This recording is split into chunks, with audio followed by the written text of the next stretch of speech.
Friends, ఈరోజు ఒక ముఖ్యమైన టాపిక్ కోర్టులో వేసే పిల్ పబ్లిక్ ఇంట్రెస్ట్ లిటిగేషన్ అంటే ప్రజా ప్రయోజన వాద్యం. అంటే ప్రజలకు ఇష్టంగా వేసేది, అంటే ప్రజలకు ఉపయోగపడే విధంగా వేసేది. అంటే పిల్ ఎక్కడ వేయాలి, ఎందుకు వేస్తారు, వ్యక్తిగతంగా వేస్తారా, ఎవరెవరు వేయచ్చు, ఎప్పుడు వేయాలి, ఎటువంటి సమస్యలకు అనే విషయాలు పూర్తిగా తెలుసుకుందాం. వీడియో స్కిప్ చేయకుండా చూడండి. ముందుగా పిల్ అనేది హైకోర్టులలో అంటే ఆర్టికల్ 226 ప్రకారము వేస్తారు. సుప్రీంకోర్టులో పిల్ పబ్లిక్ ఇంట్రెస్ట్ లిటిగేషన్ ఆర్టికల్ 32 ప్రకారం వేస్తారు. అంటే హైకోర్టులో ప్రభుత్వానికి అధికారులకు వ్యతిరేకంగా రిట్ పిటిషన్ వేయడానికి ఇది ఉపయోగం.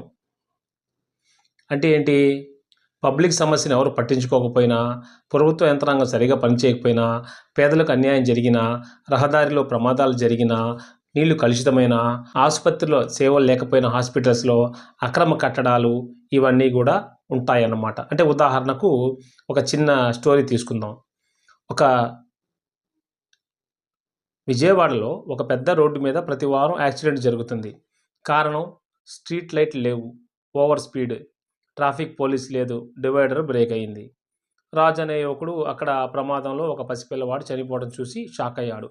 అతను ముందేం చేశాడు, మున్సిపల్ కార్పొరేషన్ ట్రాఫిక్ పోలీసులకు రాసి ఫిర్యాదు చేశాడు. ఎవరూ స్పందించలేదు.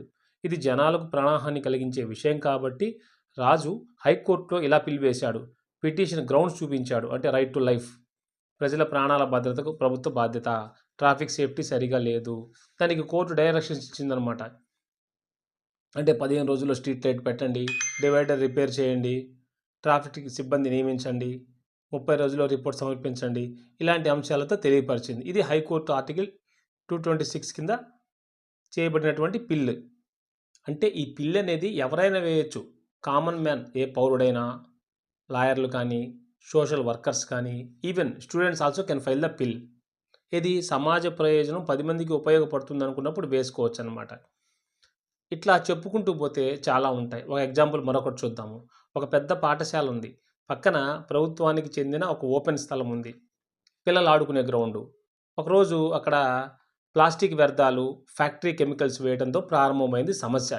కొన్ని రోజులు దుర్వాసన రావటం, దోమలు రావటం, పిల్లలకి ఆరోగ్యం చెడిపోవడం జరిగింది. ప్రజలందరూ ప్రయత్నించారు, కానీ మున్సిపాలిటీలో కంప్లైంట్ పెట్టారు, ఎవరూ పట్టించుకోలేదు. అది ఒక చిన్న టౌన్. స్థానిక ఎమ్మెల్యే, అధికారులు కూడా స్పందించలేదు. ప్రజలు ఎన్ని ప్రయత్నాలు చేసినా అలసిపోయారు. అప్పుడు ఒక వ్యక్తి, కామన్గా ఉండే ఒక శ్రీనివాస్ అనే సామాన్య వ్యక్తి, గ్రౌండ్లో ఆడుకున్న రోజులు గుర్తు చేసుకున్నాడు. అప్పట్లో బాగుండేది, ఇదేంట్రా ఇలా అయిపోయింది ఇప్పుడు అని చెప్పేసి, పిల్లలు ఇప్పుడు ఇబ్బంది పడుతున్నారని, ఇది వ్యక్తిగత ప్రయోజనం కాకుండా ప్రజల ప్రయోజనం కోసం శ్రీనివాస్ నిర్ణయం తీసుకొని, పబ్లిక్ హెల్త్ సమస్య కాబట్టి పిల్ వేస్తాననుకొని పిల్ వేశాడు. పిల్లులో ఏం రాసి ఉంటాడంటే, గ్రౌండ్ అనేది ప్రజల సాధారణ ఆస్తి, అక్కడ కెమికల్స్ పడేయటం పిల్లల ఆరోగ్య హక్కుకు విరుద్ధం.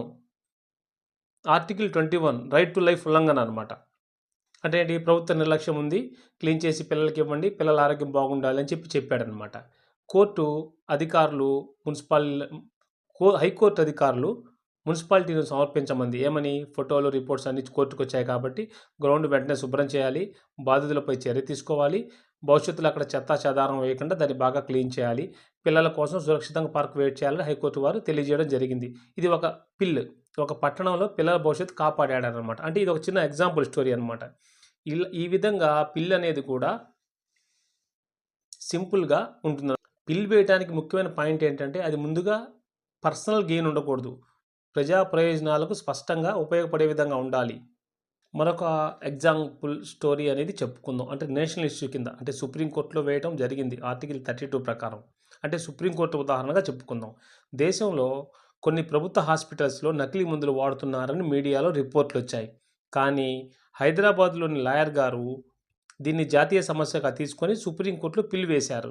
అంటే ఏంటి, గ్రౌండ్ చూపించాలి. ఆర్టికల్ 21 ప్రజల జీవన రక్షణ హక్కు, కేంద్రం మందుల క్వాలిటీ కంట్రోల్ సరిగా చేయడం లేదు, దేశవ్యాప్తంగా ప్రభావం ఉందన్న సుప్రీంకోర్టుకే జ్యూరిస్డిక్షన్ అయింది.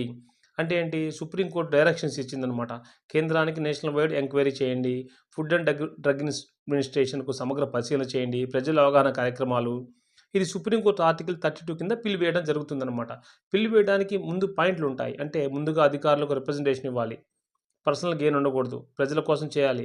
ఎందుకంటే ఫేక్ పిల్స్ వేస్తే కోర్టు శిక్షిస్తుందన్నమాట. పాపులారిటీ కోసం, పేరు కోసం కక్షపూరితంగా పిల్స్ అనేది వేయకూడదు.